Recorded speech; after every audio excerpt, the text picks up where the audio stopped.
Mobile سب کی جگہ لے چکا ہے، بہت آگے بڑھ چکا ہے، بہت ترقی کر چکا ہے موبائل۔ پھر میں توجہ دلا رہا ہوں، اس کا اصل کام کیا تھا؟ کمیونیکیشن، ایک دوسرے سے کال کرنا۔ موبائل ادھر سے ادھر دو لوگوں کی بات کراتا تھا، لیکن میرے عزیزوں ان 20 سالوں میں اس موبائل کو دیکھو، آج یہ ترقی اتنی کر چکا کہ پکس آ گئیں، ویڈیوز آ گئیں، انٹرنیٹ آ گیا، اس کے اندر گیمز آ گئے، سب آ گئے، لیکن چاہے تم کچھ بھی دیکھ رہے ہو موبائل اوپن کر کے، اگر کسی دوسرے نے کال کیا تو وہ اسی وقت کال آتی ہے یا نہیں آتی؟ تمہارے موبائل کا اسکرین شو کرتا ہے یا نہیں کرتا؟ تم فیس بک دیکھ رہے ہو، کال آتی ہے کہ نہیں آتی؟ تم ویڈیو دیکھ رہے ہو، اگر کسی نے کال کیا تو اسی ویڈیو کے بیچ میں ہی یہ بجا کر کے دکھاتا ہے کہ کوئی تمہیں بلا رہا ہے۔ گیم کھیل رہے ہو تم، اندر چاہے جتنے فولڈر کے اندر چلے جاؤ، لیکن اگر کسی نے کال کیا تو وہ گیم وہاں رک جاتی ہے اور کال بجنے لگتی ہے۔ اس کا مطلب یہ ہے کہ جس کام کے لیے یہ شروع ہوا تھا وہ آج تک اپنا مقصد نہیں بھولا، آج تک اس کی ترقی بہت ہو چکی ہے، اس میں بہت ساری ترقیاں آ گئی، انٹرنیٹ کی پوری دنیا آ گئی، لیکن وہ کمیونیکیشن کے لیے جو شروع کیا گیا تھا وہ آج بھی کر رہا ہے کام۔ تم اس موبائل میں 1000 کام کر رہے ہو، لیکن اگر کسی نے تمہیں کال کیا تو اسی کاموں کے بیچ میں ہی وہ تمہیں بجا کے دکھائے گا، گھنٹی بج جائے گی۔ میرے عزیزوں اس موبائل سے ہی یہ بھی سیکھنا چاہیے، انسان کا مقصد اصلی اللہ کی عبادت ہے۔ تم چاہے جتنی بھی ترقی کر چکے ہو، آج تم گھاس پھوس کی مسجدوں سے سنگ مرمر کی مسجدوں میں آ گئے، آج ترقی کے زمانے میں تم گھوڑا گاڑی نہیں مرسیڈیز میں گھوم رہے ہوں گے، تم آج یکا گاڑی میں نہیں بلکہ پلین میں سفر کر رہے ہوں گے، ٹرین میں سفر کر، بہت ترقی کر چکے ہو، لیکن اسی سے اگر سیکھ سکتے تو سیکھ لیتے۔ آج بھی اگر اللہ کی پکار آ جائے تو مجھے ان کاموں کو چھوڑ کر اسی کے بارگاہ میں حاضر ہونا چاہیے۔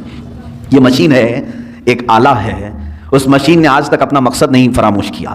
جس کام کے لیے اس کو بنایا گیا تھا وہ موبائل آج بھی وہ کام کر رہا ہے، اگرچہ اس میں بہت ترقی ہو گئی۔ تم تو انسان ہو، تم دنیا کی چکا چوند کو دیکھ کر کے، اس کی چاندنیوں کو دیکھ کر کے اپنے مولا کو کیسے فراموش کر گئے؟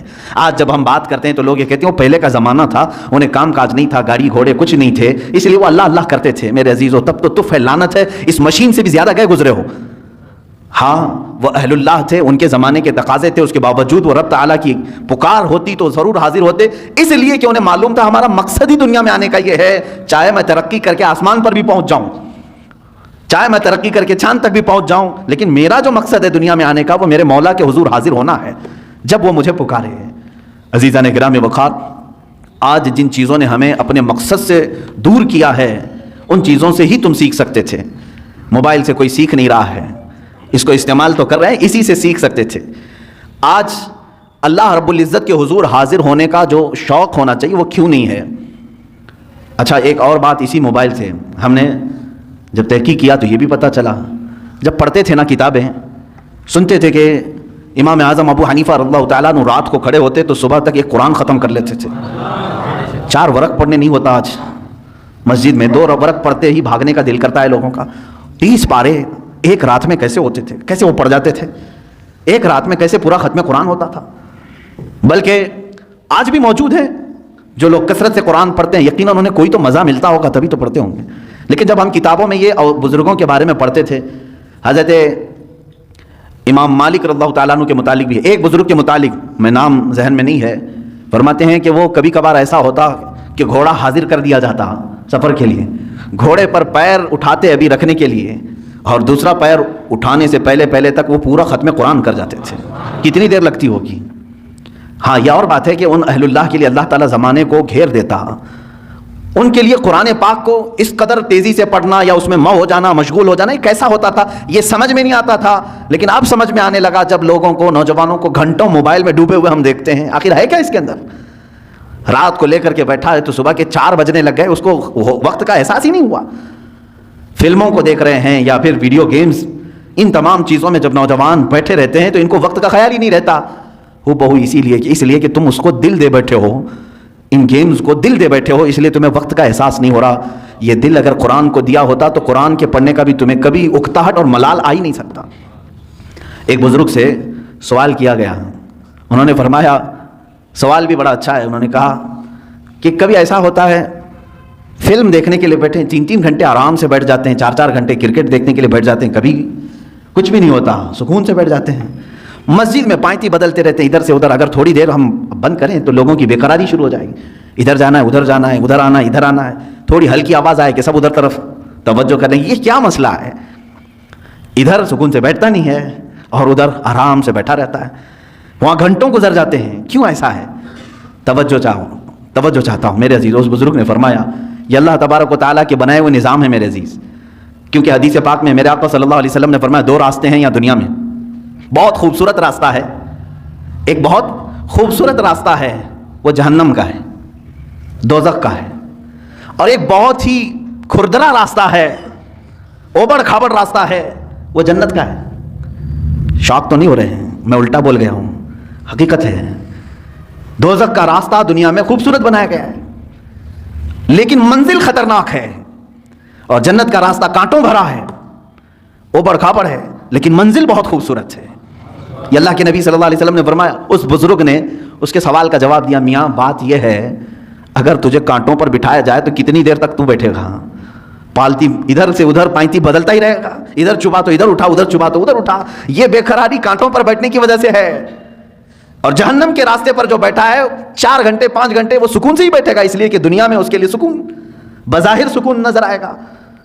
تو باغیچے میں بیٹھا ہے جیسے جس طرح سے, تو دوزخ کے راستے پر دنیا میں جو بیٹھا ہوا ہے وہ اپنے پورے گھنٹے خرچ کرے گا, اسے وہاں اطمینان کی طرح لگے گا. جنت کا راستہ اگرچہ کانٹوں بھرا ہے لیکن منزل بہت خوبصورت ہے. میرے عزیزو اس بات کو سمجھ کر کے چلو, آج تھوڑا بہت اسٹرگل کرنا ہوگا تب تمہیں قلب کا سکون ملے گا. اور اگر آپ گناہوں میں اپنے دل کی لذت اور سکون چاہتے ہیں تو یہ کیسا سکون ملے گا جانتے ہیں آپ؟ کھجلی والا سکون. کھجلی والا سکون, گناہوں کی لذت سے جو سکون ملتا ہے وہ کھجلی والا سکون. میں اکثر کہا کرتا ہوں کھجانے کے وقت اچھا لگتا ہے, جب کھجلی ہو تو دل کرتا ہے, من کرتا ہے کہ کھجاؤں اس کو کھجاؤ, لیکن جب چھوڑ دیتے ہو اس کے بعد جلن شروع ہوتی ہے, زخم شروع ہو جاتے ہیں. تو یہ کھجلی والا سکون کب؟ جب تک کھجاتے رہتے ہیں تبھی تک, اور چھوڑ دیا تو جلن بھی ہے, داغ بھی ہے, زخم بھی ہے. گناہوں کی لذت سے ملنے والے سکون کی وہی علامت, وہی کیفیت ہے میرے عزیزو. جب تم گناہ کر رہے ہو اس وقت تمہارے نفس کو اچھا لگ رہا ہوگا, لیکن جب عمر ڈھل جائے گی ان گناہوں کے دھبے تمہیں پریشان کریں گے, یہ زخم رہ جائیں گے. یہاں تک کہ جنت میں کچھ لوگ آئیں گے, جنت میں آ بھی جائیں گے, لیکن ان کی پیشانیوں پر دوزخ میں جلے ہوئے داغ موجود ہوں گے. ان کو دوسرے جنتی دیکھ کر کے کہہ رہے ہوں گے فلاں فلاں گناہوں کی وجہ سے اسے داغا گیا ہے, ابھی تک داغ نہیں جا رہے. کتنے 100 سال کے بعد وہ آیا ہوگا جنت میں, لیکن داغ نہیں جا رہے ہیں. کھجائے ہوئے داغ جلدی جاتے نہیں ہیں. ہمیں بچپن میں نہیں بلکہ جب نئی جوانی شروع ہوتی ہے تو ایک بیماری آتی ہے اکثر نوجوانوں کو, پمپلز کی.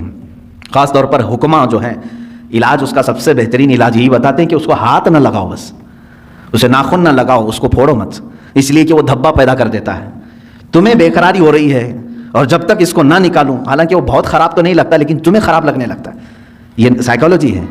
اس کو پھوڑ دیتا ہے, کھینچ کے نکال دیتا ہے. کچھ لوگوں کو تو میں نے دیکھا بلیڈ سے کاٹتے ہوئے, زخم تو کر لیا لیکن وہ ہمیشہ کے لیے اس پہ داغ رہ گیا. اب اس داغ کو ختم کرنے کے لیے پتہ نہیں کتنے کریم لگاتا ہے, پھر اس کو لیپا پوتی کی جاتی ہے. گناہوں کے ایسے ہی معاملات ہیں.